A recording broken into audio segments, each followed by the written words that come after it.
You're listening to the CyberWire Network, powered by N2K.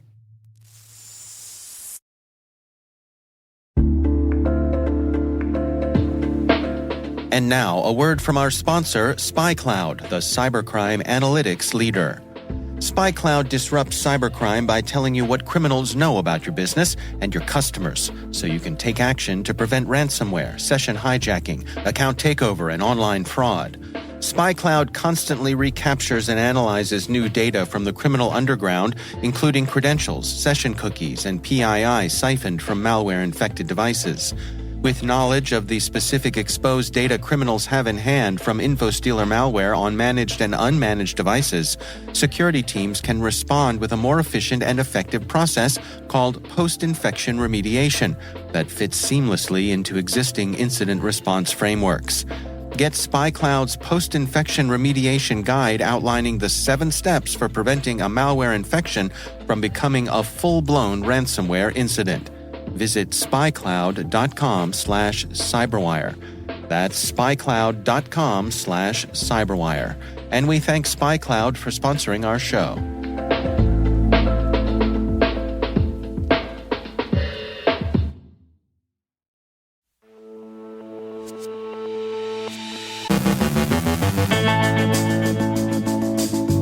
The World Economic Forum names AI a top global threat. The SEC suffers a social media breach.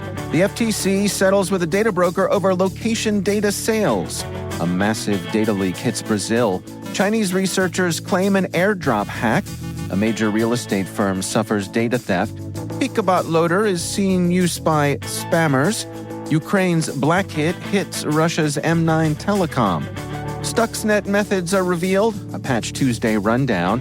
Our guest is Tim Eades from the Cyber Mentor Fund to discuss the growing prevalence of restoration as a part of incident response, and hackers could screw up a wrench.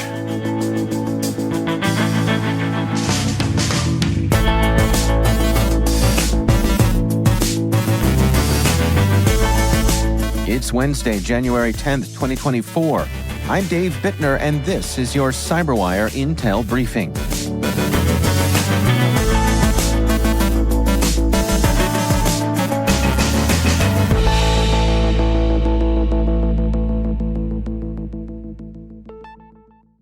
Thank you all for joining us today. It's good to have you here. The World Economic Forum's latest Global Risks Report identifies AI-driven misinformation and disinformation as the most significant short-term risks to the global economy, democracy, and social stability. Released before the Davos summit, the report, based on a survey of 1,500 experts, highlights the adverse effects of rapidly advancing technology. AI technologies, particularly generative AI chatbots, are facilitating the creation of sophisticated synthetic content, elevating concerns about manipulation and societal polarization. The risk is particularly acute as several countries with large economies, including the U.S., Britain, and India, approach election periods. Carolina Clint, a risk management leader at Marsh, who co-authored the report along with Zurich Insurance Group, emphasizes the potential of AI in exacerbating misinformation. She warns that AI-driven deepfakes and synthetic content could challenge the legitimacy of democratic processes and intensify societal divides. AI also poses risks in cybersecurity, enabling more accessible and sophisticated cyber attacks and embedding biases in AI models through tainted training data. Generative AI is increasingly becoming a double-edged sword in the realm of cybersecurity. Rob Joyce, director of cybersecurity at NSA, told attendees at an event at Fordham University in New York that this technology significantly enhances the ability of security experts to detect and counteract cyber threats. It's particularly effective in identifying abnormal activities and potentially malicious actors hiding within networks, utilizing large-scale data analysis without the need for constant human oversight. However, the same technology is also being exploited by cybercriminals. They use generative AI to sophisticate frauds, scams, and social engineering attacks. as noted by researchers at Mandiant and Darktrace. These advancements in AI-enabled cyber attacks pose a major challenge, enabling hackers to refine their techniques and launch more personalized and potent attacks. Despite these threats, national security agencies and cybersecurity experts are leveraging AI to improve their defensive capabilities. AI is, of course, not a panacea, as Rob Joyce points out, but it significantly bolsters the effectiveness of skilled practitioners. It assists in real-time detection of cyber attacks, monitors unusual login activities, and can proactively respond to potential threats. AI is even being trained to predict attacks before they occur. The U.S. Securities and Exchange Commission yesterday fell victim to a breach of their X-Twitter account, leading to a false announcement of a Bitcoin exchange-traded fund, an ETF. Reports highlight the lack of two-factor authentication on the SEC's main social media account, and that the vulnerability was exploited through a SIM swap hack, where an attacker gained control of the phone number associated with the SEC's account.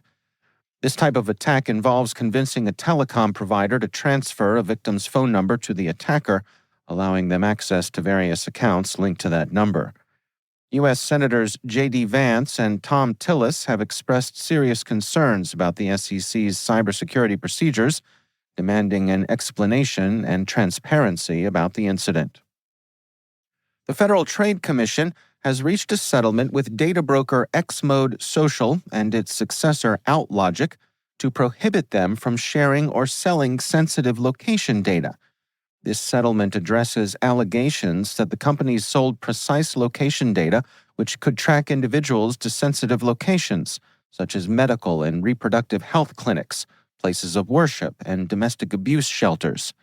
This marks the FTC's first settlement with a data broker over the collection and sale of sensitive location information. The FTC found that Xmode Social and Outlogic failed to implement proper safeguards for the use of such data by third parties.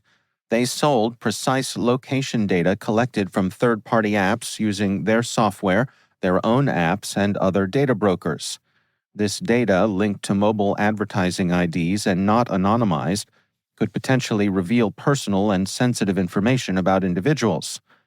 The FTC's complaint highlighted that until May 2023, there were no policies to exclude sensitive locations from the data sold.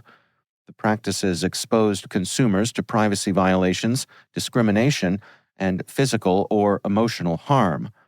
The proposed order requires Xmode and Outlogic to delete or destroy all collected location data unless consumers consent or the data is de-identified. They must also develop programs ensuring informed consumer consent, protect sensitive locations, and establish a comprehensive privacy program. The FTC will accept public comments on the agreement before finalizing the order. Researchers at Cyber News have uncovered a massive data leak affecting Brazilian individuals, with over 223 million records exposed, possibly affecting that country's entire population.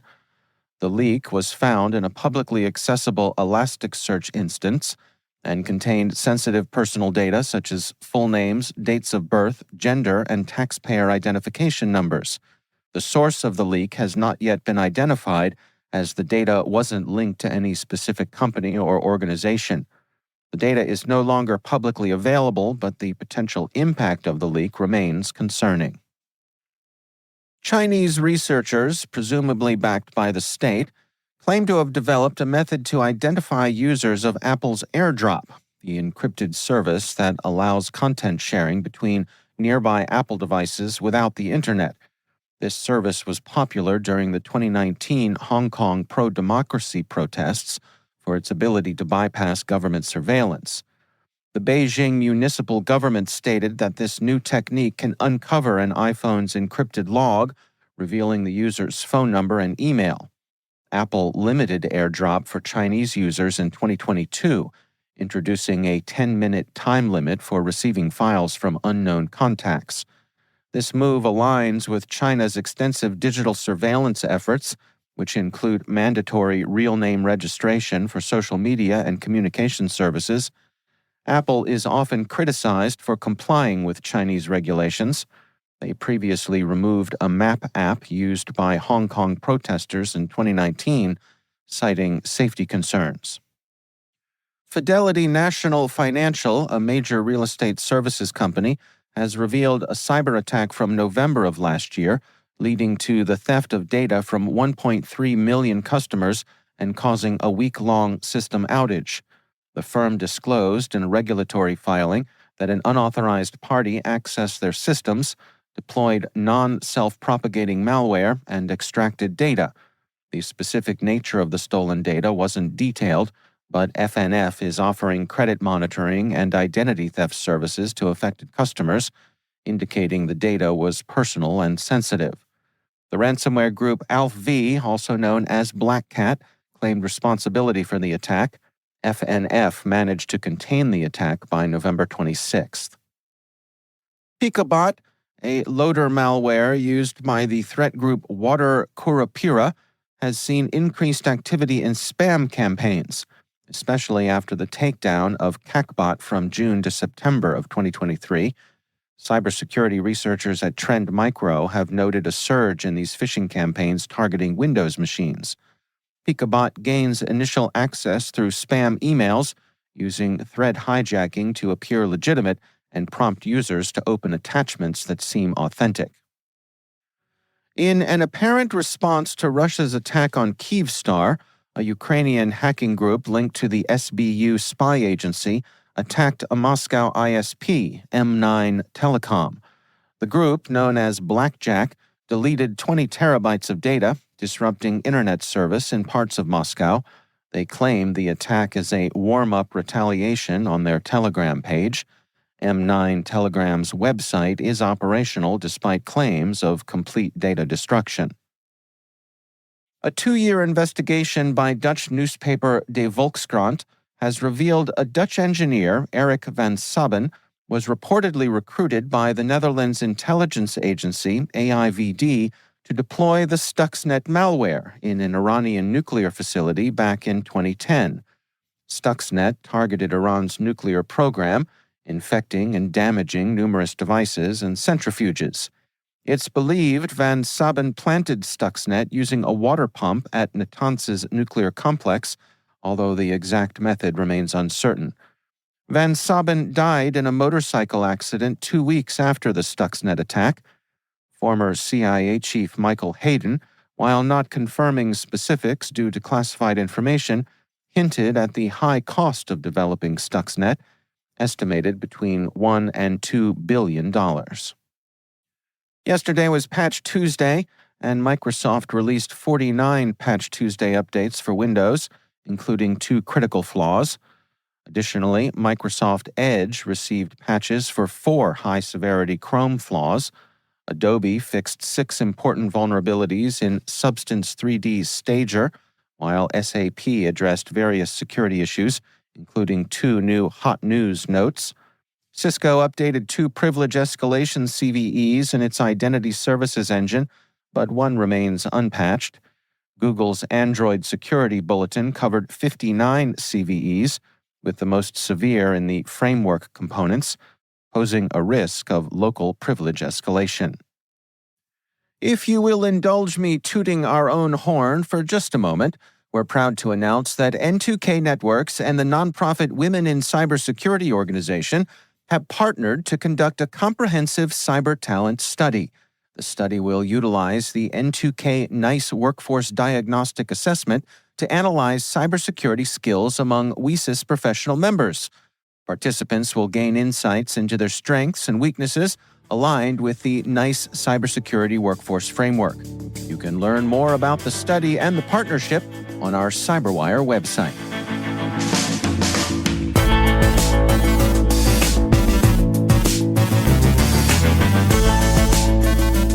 Coming up after the break, Tim Eades from the Cyber Mentor Fund discusses the growing prevalence of restoration as a part of incident response. Stay with us.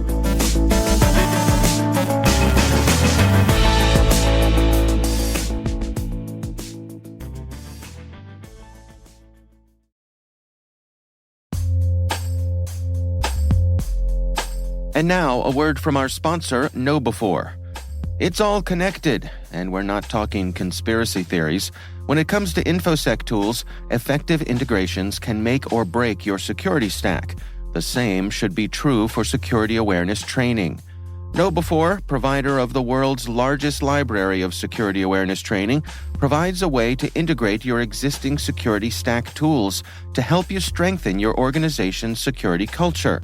KnowBe4's Security Coach uses standard APIs to quickly and easily integrate with your existing security products from vendors like Microsoft, CrowdStrike, and Cisco, 35 vendor integrations and counting. Security Coach analyzes your security stack alerts to identify events related to any risky security behavior from your users. Use this information to set up real-time coaching campaigns targeting risky users based on those events from your network, endpoint, identity, or web security vendors. Then coach your users at the moment the risky behavior occurs, with contextual security tips delivered via Microsoft Teams, Slack, or email. Learn more at knowbe4.com/securitycoach. That's knowbe4.com/securitycoach. And we thank KnowBe4 for sponsoring our show.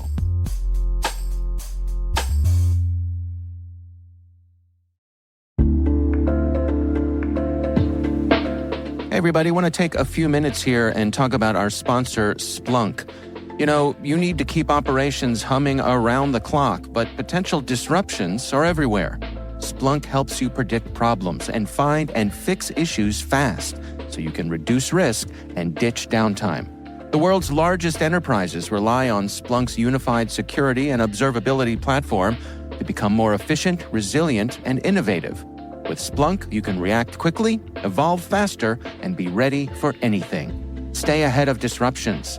Learn more at splunk.com/resilience.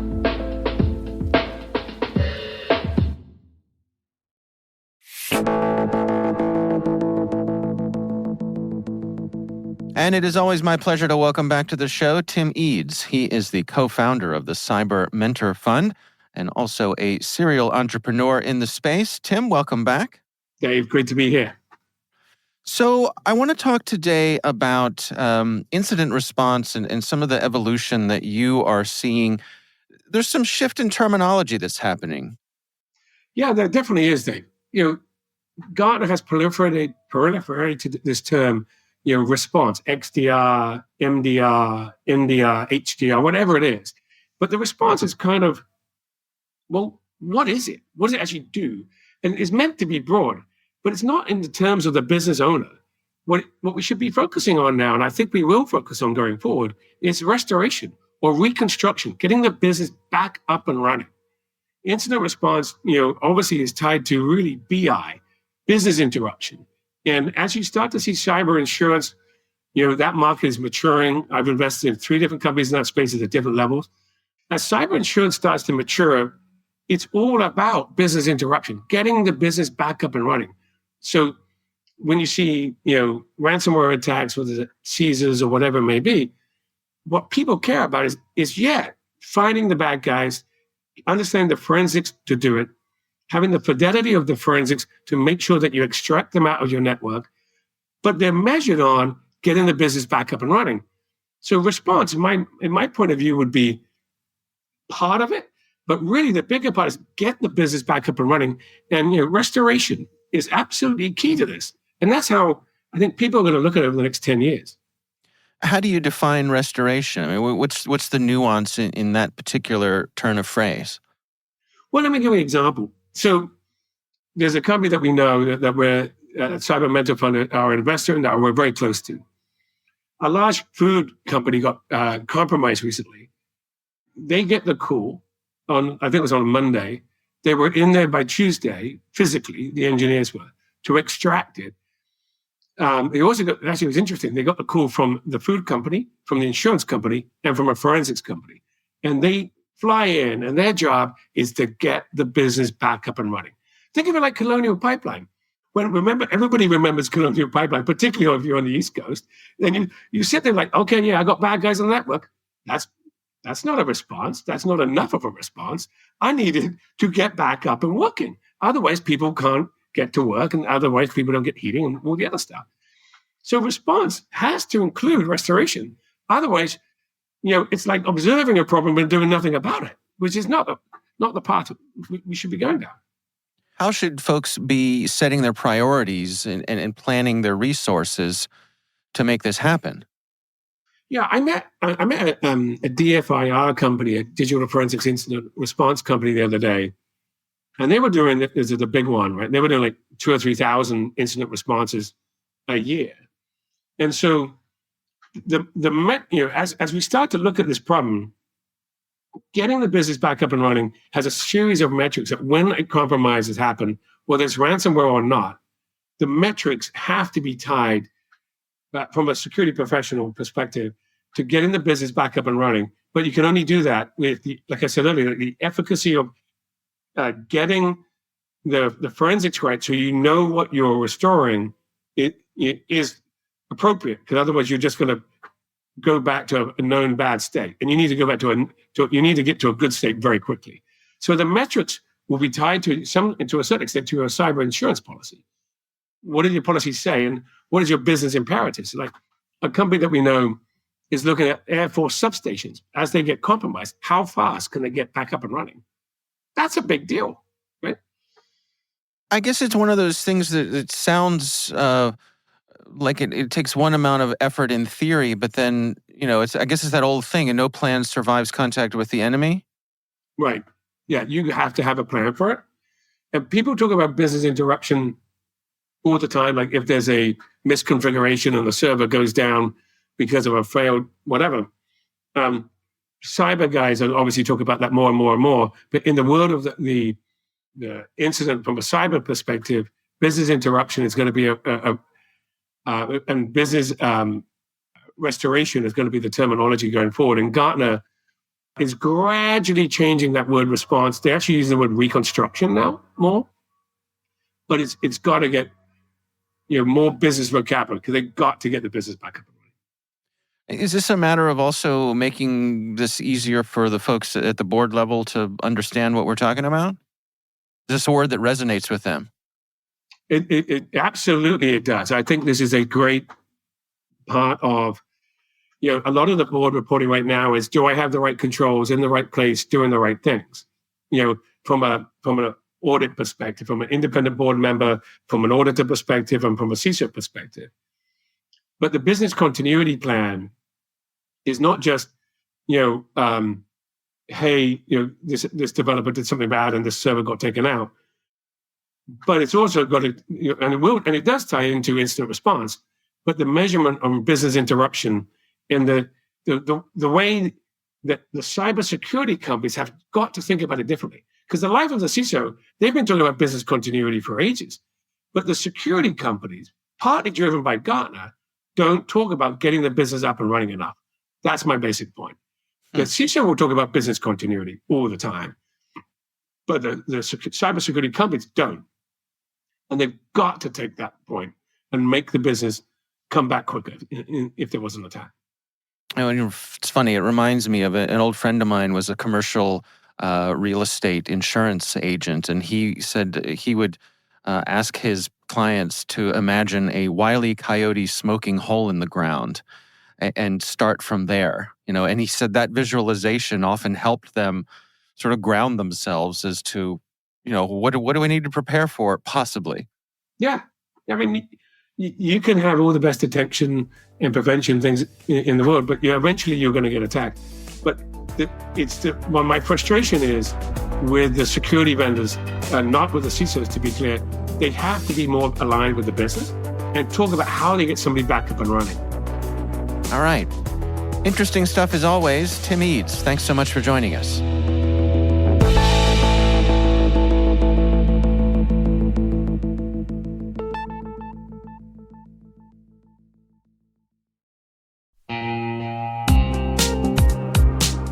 And now, a word from our sponsor.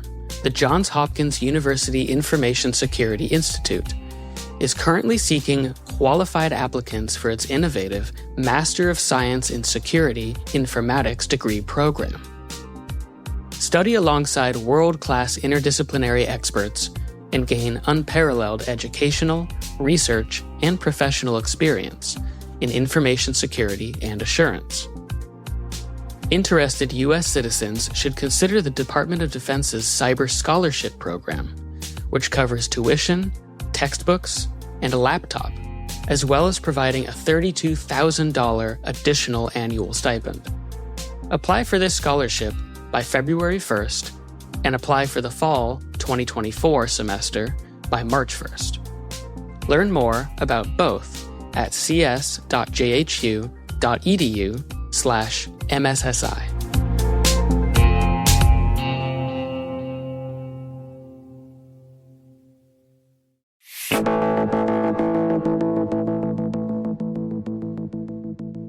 And finally, researchers at Nozomi have discovered 23 vulnerabilities in the Bosch Rexroth handheld nut runner, a network-connected wrench used in factories around the world.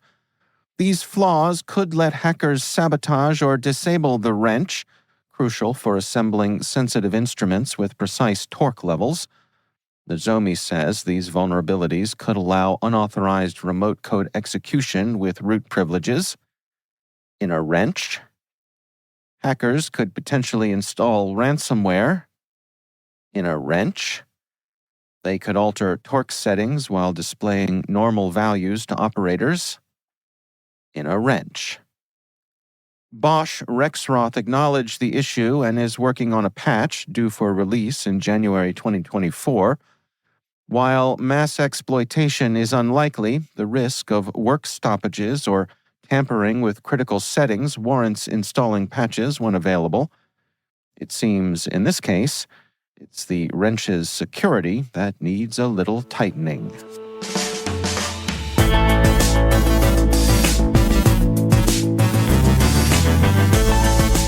And that's the CyberWire. For links to all of today's stories, check out our daily briefing at thecyberwire.com. We'd love to know what you think of this podcast. You can email us at cyberwire@n2k.com. We're privileged that N2K and podcasts like the CyberWire are part of the daily intelligence routine of many of the most influential leaders and operators in the public and private sector, as well as the critical security teams supporting the Fortune 500 and many of the world's preeminent intelligence and law enforcement agencies. N2K Strategic Workforce Intelligence optimizes the value of your biggest investment, your people. We make you smarter about your team while making your team smarter. Learn more at n2k.com. This episode was produced by Liz Stokes.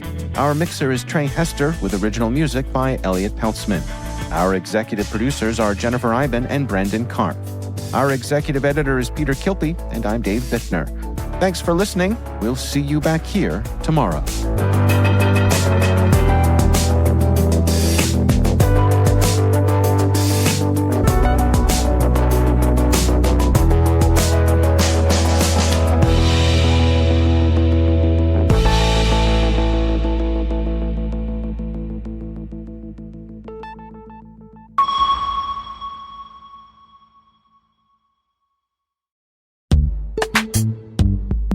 From dozens of spreadsheets and screenshots to fragmented tools and manual security reviews, managing the requirements for modern compliance and security programs is increasingly challenging. Vanta is the leading trust management platform that helps you centralize your efforts to establish trust and enable growth across your organization. Over 6,000 companies partner with Vanta to automate compliance, strengthen security posture, streamline security reviews, and reduce third-party risk. CyberWire Daily listeners can get $1,000 off Vanta by going to vanta.com/cyber. That's VANTA.com/cyber.